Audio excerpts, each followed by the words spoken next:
Alors, camarades, peuple d'Afrique, peuple de Côte d'Ivoire, mes chers frères et sœurs du Liptako Gourmand, chers camarades, peuple d'Afrique du Sud, de l'Est, de l'Ouest, de l'Est, en passant par le centre, soyez salués en vos rangs, grade et qualité, chers camarades. Je vous demande ici de faire le maximum de partage de cette vidéo. Chers camarades, peuple d'Afrique, quand je vous dis que les temps les plus sombres de Dramane Ouattara sont arrivés, mais croyez-moi, les imams de Côte d'Ivoire dénoncent les démolitions des lieux de culte de Côte d'Ivoire. Ça, c'est une première qu'une association des imams se lève pour attaquer Dramane Ouattara. Et ils ont dit que Dramane Ouattara a échoué dans sa politique de logement. Au nord là-bas, à Korogo, ils ont barré les routes là-bas. À Korogo, ils ont barré les routes. À Korogo. À Yamzokoro, les élèves, ils ont manifesté là-bas. Il n'y a pas d'école. Chers camarades peu d'Afrique, au CHU, il y a un CHU à Abidjan là. Bon, les gens ne veulent plus travailler là-bas encore. Non, mais c'est la grève partout. C'est-à-dire que, non, mais c'est grave. C'est-à-dire que, aller là, non, le pays boue. Le pays boue comme ça. Comme quand tu mets sauce arachide au feu là. De toute façon, ça boue comme ça. C'est comme ça, le pays est en train de bouillir là. Bon, les paysans, ils veulent rien entendre. Cacao est arrivé à 5500 francs le kilo au niveau, chers camarades, du Cameroun. Mais en Côte d'Ivoire, c'est 1000 francs. Oh, c'est gâté sur Dramane. Euroman. On va vous expliquer les choses. Chers camarades, partagez la vidéo sur Facebook. Mettez les cœurs, pompez les cœurs. On va commencer déjà par les imams. On va déjà commencer par les imams, chers camarades, peu d'Afrique. Il y a une lecture de ce que disent les imams de Côte d'Ivoire par rapport à Ouattara. Que disent les imams? Tapoter. Démolition des quartiers précaires. Le front de la Oumma islamique dénonce la destruction des lieux de culte et note l'échec cuisant de la politique de logement du gouvernement. L'échec cuisant de la politique de logement du gouvernement.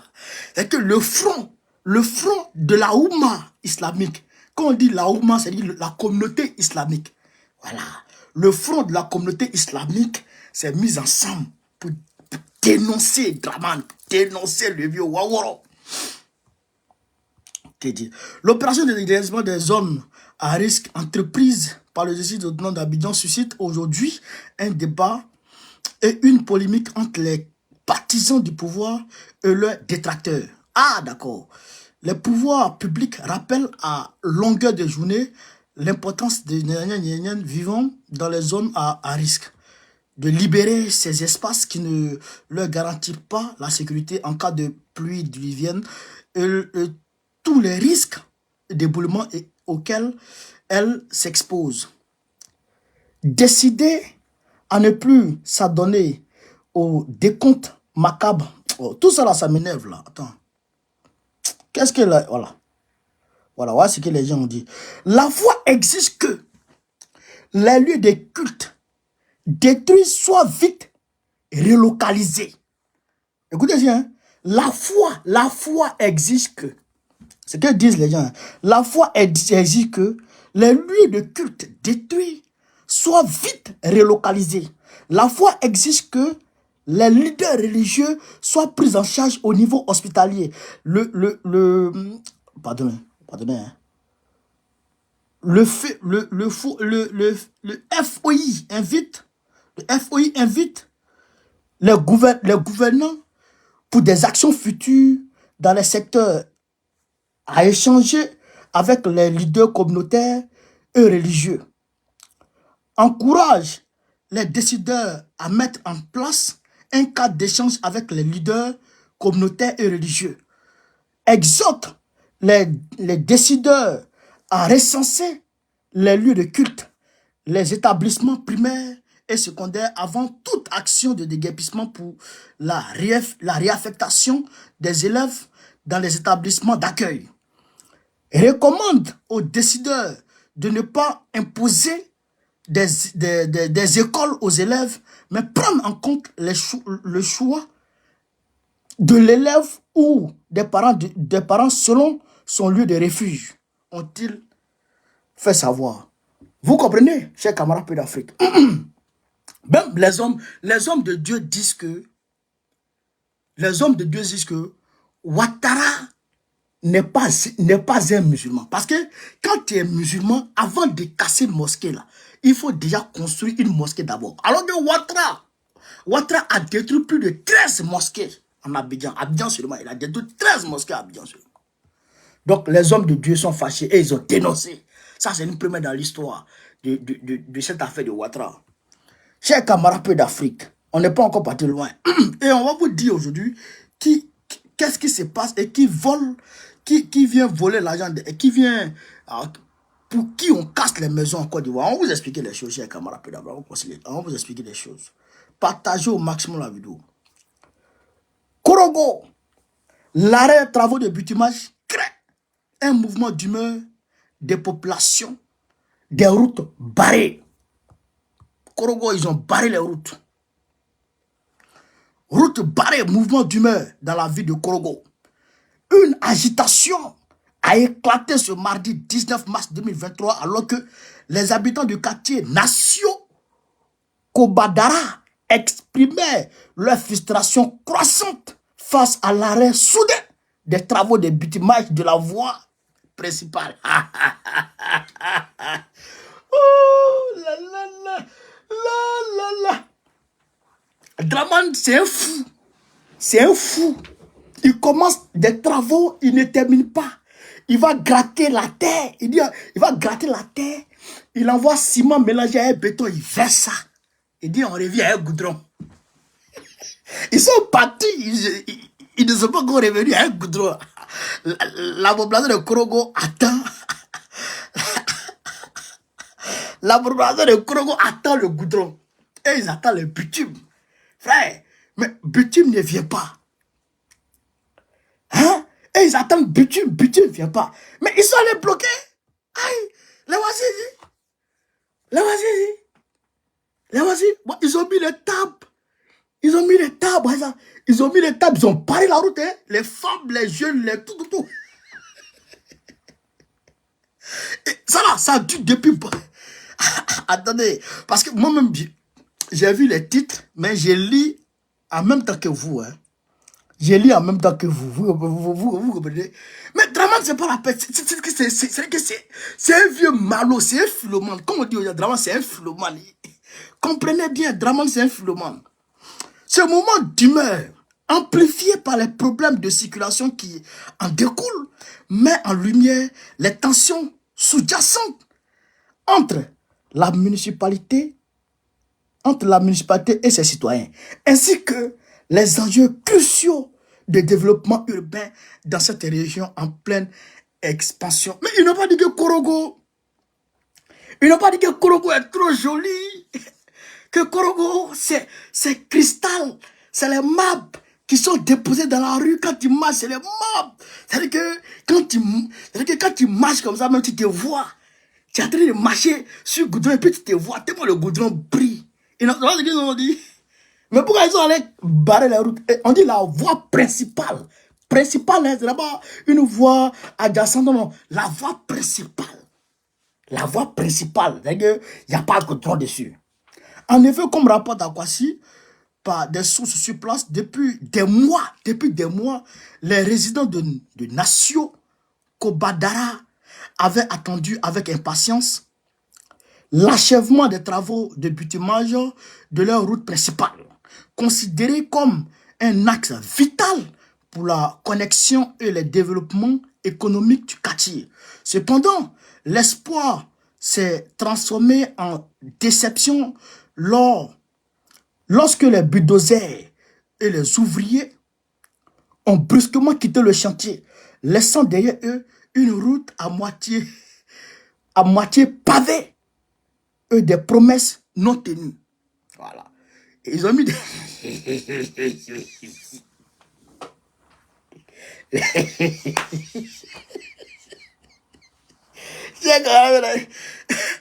Mais ils ont commencé les travaux, l'argent est fini. Ils ont commencé les travaux. Ils ont gardé la rue comme ça. Ils ont versé la première couche. Hein? Mais ciment, mais là, il y a béton, ils ont versé ça. Frère, ils attendent Goudron maintenant. Mais Goudron ne vient pas. Donc, Joe, ça vient pas, ça vient pas. Joe, les travailleurs sont là. Le petit jeton qu'ils ont su là. C'est fini. Frère. You don't mind, you don't mind. Et ils ont pris les clics et claqués. Ils ont mis dedans. Les populations sont là. Tant du jour, merci pour les sols. Les populations sont là, ils comprennent rien dedans. Très rapidement, ils ont barré la route. Hein. Ils disent personne passe, personne passe. Le mécontentement palpable des habitants est alimenté par une série de frustrations accumulées, allant de la dégradation des infrastructures à l'absence de consultation publique sur les projets de développement urbain. Hey, hey, you don't mind. Frère, avant la canne là, hein, avant la canne, juste avant la canne là, ils sont allés casser comment on appelle ça, les lieux, les commerces de toutes les personnes qui avaient construit leur petit magasin en bordure de route là. Ils ont tout cassé. Ils ont tout cassé, non. Les gens ont pensé qu'ils allaient venir construire, non. Ils ne sont pas venus construire. Ils ont pris tous les business, ils ont gagné à temps. Ils ont fini de démolir, ils ont fini de détruire, et puis ils sont partis. Donc les populations sont fâchées. Pour beaucoup, l'arrêt des travaux de bitumage est perçu comme le dernier affront en date. Le dernier affront en date, symbolisant l'indifférence des autorités municipales à l'égard des besoins et des aspirations de la population locale. Nous avons été négligés et ignorés pendant trop longtemps. Le gars, il est fâché, a déclaré Amadou Traoré. Amadou Traoré, il est fâché. Il dit si nous avons été négligés et ignorés pendant trop longtemps, hein? Un résident de longue date de Nioro Kabara. Ces routes sont notre lien avec le reste de la ville. Leurs états actuels entravent notre quotidien. Nous demandons simplement ce qui nous est dû. Aïe, des infrastructures récentes et un traitement équitable de la part de nos dirigeants, a-t-il ajouté. La colère des habitants a été exacerbée par les conséquences directes de l'arrêt des travaux. Face à cette situation tendue, les autorités municipales ont tenté de calmer le jeu en promettant une réunion publique pour discuter des prochaines étapes. Ils ne peuvent rien faire. Ils ne vont rien faire. Rien. Donc, vous avez compris. Yoraman, c'est gâté là-bas. C'est gâté là-bas. C'est gâté de ce côté-là. Maintenant, on s'en va ici à Daoukro. Je suis Bédier. On s'en va à Daoukro. Il dit, le pays va mal. Le pays va mal. Le pays va très mal. On dit ici, Daoukro, les coups perturbés dans les lycées. Les élèves délaissent les salles.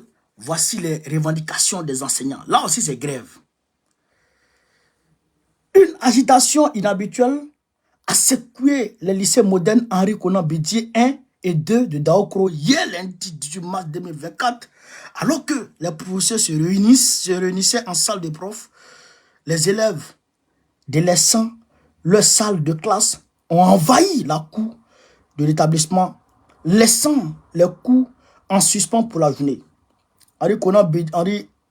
Henri Aloko Kwasi Serge, porte-parole du collectif syndical de l'enseignement secondaire général, public et fédéral, de la coordination des enseignants solidaires du premier et second degré de Côte d'Ivoire, de la région de l'Ifou, a confirmé cet incident surprenant.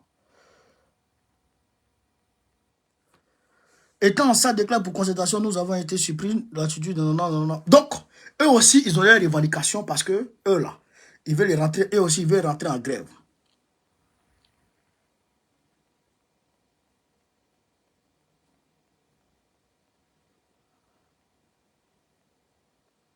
Voilà, là aussi, c'est affaire de paiement. Écoutez, si nous avons déposé le 26 décembre 2024 une déclaration du Bureau exécutif national pour fustiger la lenteur et le processus de paiement des indemnités de correction des examens à grand tirage 2022-2023 pour attirer l'attention de l'État sur cette situation et pour qu'une réponse soit trouvée à expliquer à l'OPO Kwasi. Le 21 janvier 2024, nous avons déposé un préavis de grève pour boycotter tout ce qui est examen cette année. Ah là, Yoroman. Ils disent qu'ils vont boycotter tout ce qui est examen cette année. Comme résultat, il n'y a pas eu d'épreuves physiques ni d'examens blancs régionaux. Ah, néanmoins, même si rien n'est encore fait, pour un début de paiement, nous venons de demander aux camarades de faire cours cette semaine, a-t-il ajouté. Donc, cette grève surprise a donc perturbé. Donc, vous avez compris, à Daokoro, là, et ils disent que les cours même là, ils vont pas faire. C'est pas cours encore, hein, c'est examen même ça. Ils vont boycotter les examens. Donc, les enfants de Daokoro, peut-être qu'ils ne vont pas faire examen. Mais je vous ai dit ici que les enseignants de Man ont manifesté, ont grève, ils sont en grève même. Leur grève, normalement, sera fini quand même. Et ils sont en grève. Mais ça ne va pas au pays, hein. Tout le monde est en grève. Et tous ces problèmes d'argent. Tous ces problèmes d'argent. Hein? Vous avez vu? Il n'y a pas d'argent. Vérité. Ah.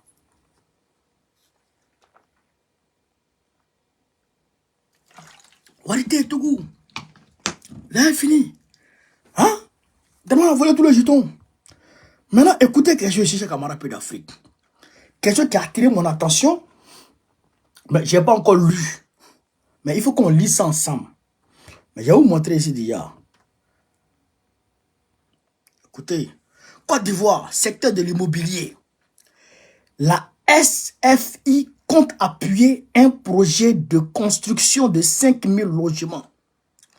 Plus de 125 milliards de francs CFA investis dans le secteur privé en 2023. Le FFI, il a... Attends, on va voir. Écoutez, hein, une délégation de la Société financière internationale, filiale de la Banque mondiale, chargée du financement du secteur privé dans les pays en voie de développement conduite par Sergio Pimenta, vice-président pour l'Afrique, a été reçu ce lundi 18 mars 2024 par le Premier ministre des Sports et du cadre de vie, Robert Begré Mabé. Écoutez, au cours de la rencontre, la délégation de la SFI a fait le point des opérations de l'institution financière en Côte d'Ivoire au Premier ministre Robert Begré Mabé. Selon Sergio, vice-président de la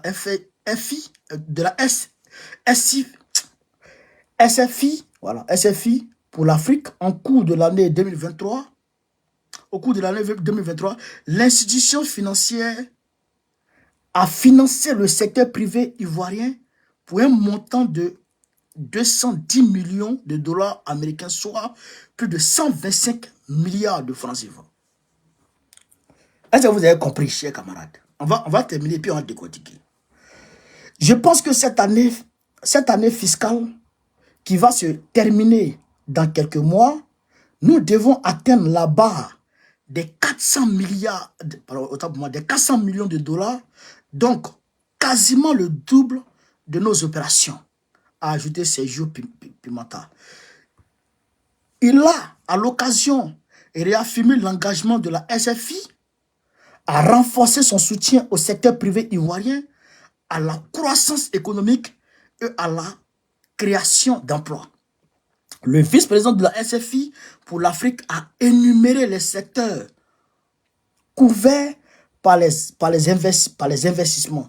Il a cité les secteurs de l'énergie, de l'agriculture, des nouvelles technologies, en plus de ces secteurs, comme l'a indiqué le vice-président, de la SFI a soutenu les petites et moyennes entreprises. Il a annoncé que les secteurs du développement des marchés, des capitaux, l'habitat ou l'immobilier sont inscrits sur la liste des secteurs prioritaires à financer par l'institut financier.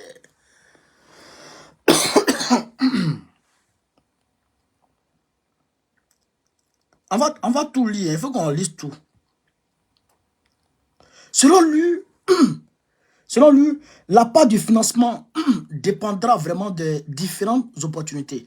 Nous travaillons actuellement sur un partenariat public-privé sur le secteur du logement accessible. C'est ce genre de secteur que nous voulons soutenir pour pouvoir apporter, dans ce cas-là, 5 000 logements. Ce qui est déjà un premier pas pour ce projet que nous pouvons plus tard porter à une plus grande échelle. À une plus grande échelle.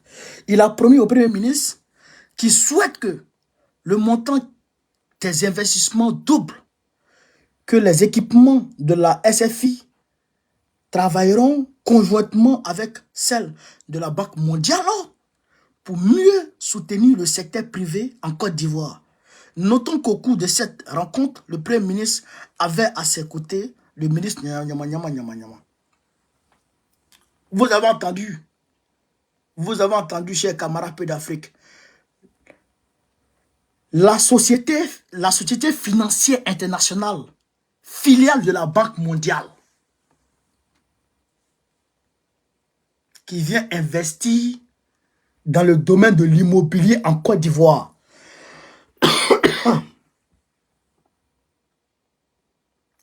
La Banque mondiale qui vient investir dans l'immobilier en Côte d'Ivoire, 5 000 logements. La Banque mondiale. Est-ce que vous comprenez ça? La société financière internationale. Est-ce que vous comprenez ça? Quand on dit toujours crédit là, c'est pas bon. Crédit, c'est pas bon. Les gens pensent qu'on s'amuse. Voilà ici. Voilà le blanc. Voilà le gars. Voilà, lui là. Voilà le Premier ministre.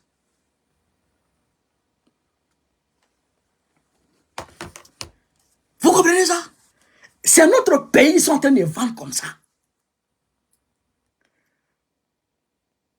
C'est notre pays, ils sont en train de vendre comme ça. Il faut qu'on vous explique les choses. Quand on dit crédit là, les gens ne comprennent pas. Les gens pensent que c'est les gens pensent que les RDA moutons là, ils pensent que quand on dit crédit n'est pas bon là. Ils pensent que c'est crédit de Diallo. Quand tu vas chez Mauritanie, tu vas prendre crédit là, et ils pensent que c'est ça. Mais c'est pas ça. Quand tu prends crédit là, c'est de convention qu'on signe. C'est de convention qu'on signe. Et puis il y a une assurance encore. Il y a une assurance, il y a un taux d'intérêt, puis il y a une assurance. Vous comprenez ça? Vous comprenez ça? C'est-à-dire que quand tu prends comme ça là, quand tu prends crédit, quand tu prends 1 milliard comme ça là, et puis tu signes avec la Banque mondiale, chaque année, je vais payer 400 millions. Chaque année, je vais payer 400 millions. Quand l'échéance arrive et que tu n'arrives pas à payer les 400 millions, la Banque mondiale saisit ton assurance. Ton assurance maintenant, c'est à ton assurance maintenant de rembourser l'argent de la Banque mondiale. Mais ton assurance n'est pas là pour mourir. Quand ton assurance rembourse la Banque mondiale, mais ton assurance va te poursuivre toi. Mais comme l'assurance n'a pas de militaire, l'assurance n'a pas de quoi. L'assurance passe par la même, comment on appelle ça, par le FMI. Par le FMI. L'assurance passe par le FMI. Et qui vont passer aussi par, mon frère, qui vont chercher des solutions bizarres là-bas. Pour venir te voir. Pour venir dire, mon frère, tu dois l'argent, tu ne payes pas, tu as quel problème? Si tu ne payes pas l'argent des gens, on sera obligé de saisir tes biens. Maintenant, quand tu dis je vais payer, on dit bon, on va t'envoyer des experts. Les experts vont te dire comment tu peux payer ta dette. En 1990, Dramane Ouattara, il est venu en Côte d'Ivoire en tant qu'expert du FMI pour venir redresser l'économie de Côte d'Ivoire. En 2023, là, juste avant la CAN, les experts du FMI sont allés en Côte d'Ivoire pour venir redresser la barre en Côte d'Ivoire. Ce qu'ils ont dit là, c'est ça qui est là. Vendre des terres de la Côte d'Ivoire. Vendre des terres, augmenter ceci, augmenter cela. Retarder les salaires des fonctionnaires pour pouvoir gratter un peu sur la banque, sur les banques commerciales. Vous comprenez? Diminuer le nombre de fonctionnaires. Le nombre de fonctionnaires qu'on recrute par an, là, diminuer. Voilà. C'est pourquoi ceux-là, on dit c'est une filiale, SFI, c'est une filiale de la Banque mondiale, Société financière internationale. C'est une filiale de la Banque mondiale. Et ils disent qu'ils sont venus dans le cadre de l'immobilier. Ils sont venus dans l'immobilier, dans terre, voler nos terres. Ils sont venus pour voler nos terres. Mais, un jour, Dramane va vendre toute la Côte d'Ivoire. Et les gens vont venir dans notre pays, ils vont nous donner 4 de séjour dans notre pays. Que nous ne sommes plus des citoyens ivoiriens, nous sommes des étrangers en Côte d'Ivoire. Dramane, c'est lui qui est capable de faire ça. Vieux Waworo là. On n'a pas encore fini, cher camarade d'Afrique. On n'a pas encore fini.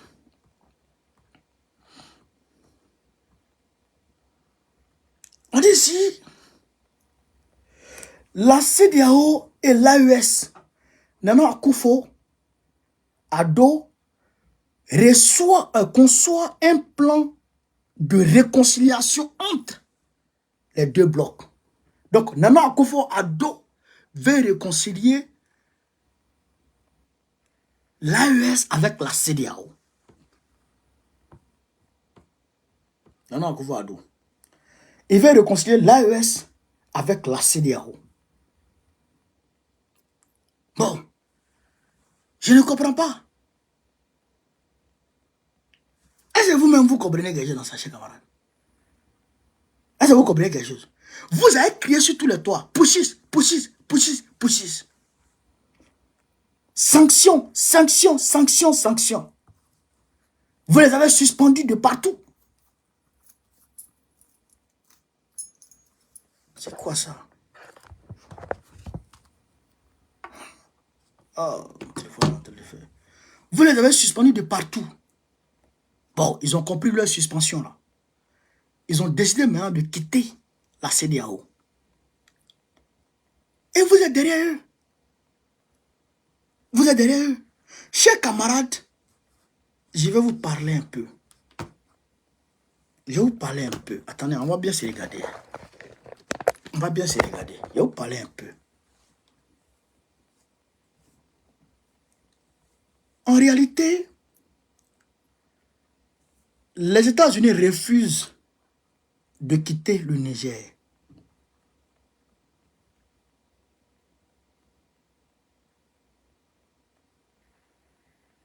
Vous avez compris?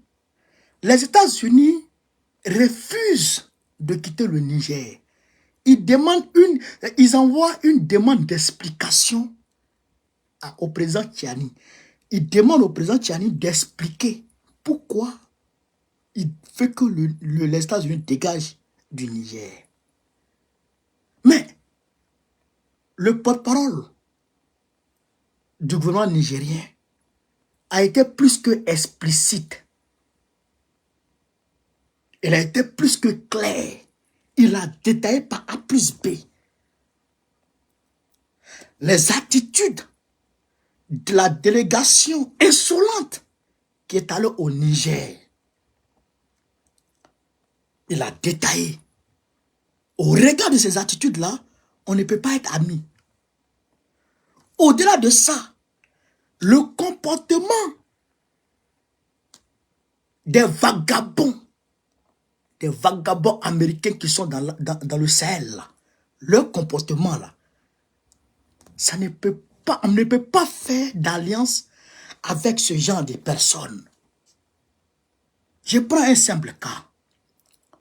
Quand vous êtes venu pour soutenir le Niger dans sa lutte contre le terrorisme, mais quand le Niger est en train de combattre le terrorisme et que le Niger vous fait appel, vous n'êtes pas obligé de venir. Quand le Niger vous fait appel, vous n'êtes pas obligé de venir. Bon, là, vous êtes là, pourquoi? Et puis, vous êtes là et vous n'avez pas vous n'êtes pas obligé de faire quelques rapports que ce soit aux autorités nigériennes. C'est-à-dire que vous êtes dans le pays des gens comme si vous êtes chez vous. Le Niger a dit ça là, on n'est pas dedans. Mais les Américains n'entendent pas les choses de cette oreille. Et ils veulent que ils veulent intimider le président Tchani. Mais le président Tchani est comme un cabri mort. Il n'a pas peur de couteau. Il est dos au mur. Il ne peut plus reculer. Il est assis par terre. Il ne peut plus tomber. Chers camarades d'Afrique, voilà la réalité entre les États-Unis et le Niger actuellement. Mais, laissez-moi vous dire, vous voyez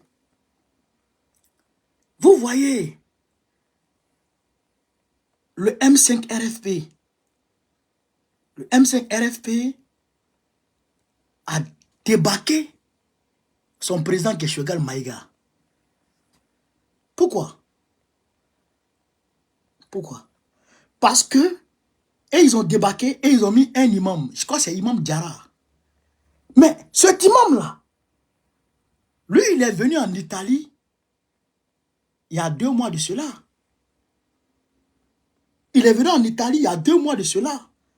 Et dès qu'il retourne, il crée une mutinerie au sein du M5 RFP. Vous comprenez ça?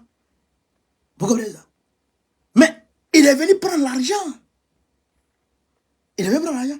Mais l'affaire, les services secrets maliens ont découvert ce qui se passait. Et ils ont tapé du poing sur la table. Donc il est fâché. Mais qui lui a donné l'argent là-bas? Qui lui a donné l'argent là-bas? Ce n'est pas les Italiens. Mais c'est les mêmes Français. Sinon mes sources qui lui ont donné l'argent là-bas. C'est camarade d'Afrique. Et donc quand il rentre, il vient faire une rébellion au sein du M5 pour casser la mobilisation autour, le soutien populaire autour de quoi? Du gouvernement Assimi Goïta. Vous comprenez? Il y a des choses que je n'ai pas à vous dire. Mais, les étudiants là, que vous voyez là, leur syndicat a été dissous. Vous voyez qu'ils sont en train de crépiter. Ils sont en train de gesticuler. Vous comprenez? Ils sont en train de gesticuler. Mais pourquoi? Parce que leurs leaders ont été soudoyés. Leurs leaders ont été soudoyés. Non, allez là, faut pas c'est que ce qui me retient en France ici actuellement, franchement, ce qui me retient en France ici actuellement, c'est mon parti et mon enfant. Je vous dis, hein, très sincèrement, les gens pensent que la geste du corps, moi, même quand moi je suis malade, moi, bon, peut-être que les examens et tout, même moi je n'utilise pas les trucs des blancs, des blancs pour, j'ai tout, hein. Mais je n'utilise pas les trucs là pour payer mes médicaments. D'ailleurs, je ne vais pas à l'hôpital. C'est rare. Il y a un me coucher, il va me tuer. Non, il ne veut pas à l'hôpital. Mais je suis là à cause de mon enfant et mon parti, le PPACI. On a un combat à mener. Ce qui me retient ici pour le moment. Mais il faut que je débarque au Sahel. Il faut que j'aille m'installer au Sahel. Pour mener ce combat véritablement. Vous comprenez ce qui s'est passé, camarades? Vous comprenez? Regardez, hein. Regardez autour du gouvernement malien. Les soutiens les plus farouches du gouvernement malien, c'était qui? Yeraoro Debout, le M5. Bon, aujourd'hui, Ben le cerveau est en prison.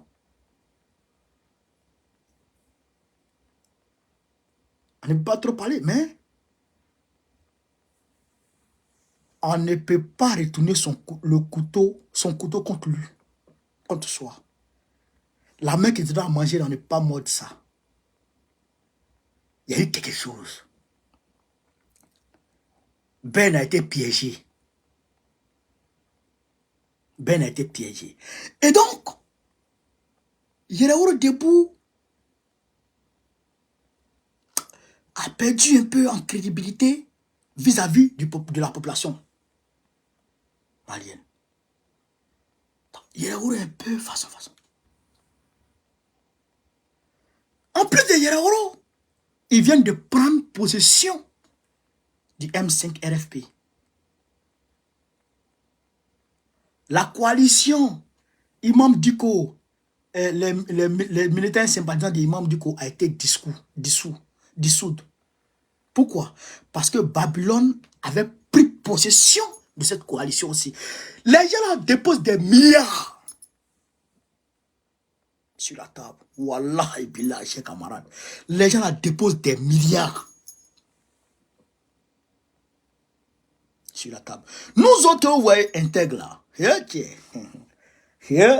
Faut croire. Nous autres, vous voyez, on est intègres là. Les Fraken Nyamsi, les Nathalie Yam, on est toujours intègres là. Frère, faut croire. On prend, on souffre. Et ils les attaquent tout azimut. Pendant qu'on t'attaque, on te propose l'argent. Vous comprenez ça? C'est que c'est le bâton et la carotte. On te montre la carotte et on te chicote. Si tu n'arrives pas à encaisser, tu vas laisser tomber. C'est pourquoi il y a beaucoup de soutien du gouvernement malien qui sont devenus comme ça.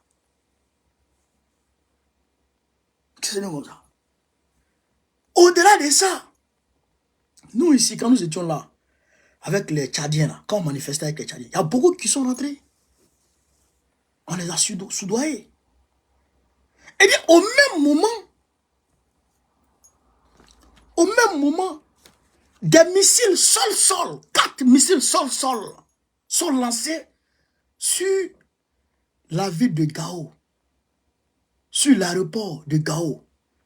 La base militaire, Gao abrite la plus grande base militaire après celle de Bamako. La plus grande base militaire au nord. Ils ont lancé 4 missiles sol-sol. Terroristes, qui disent ouais, missile sol-sol.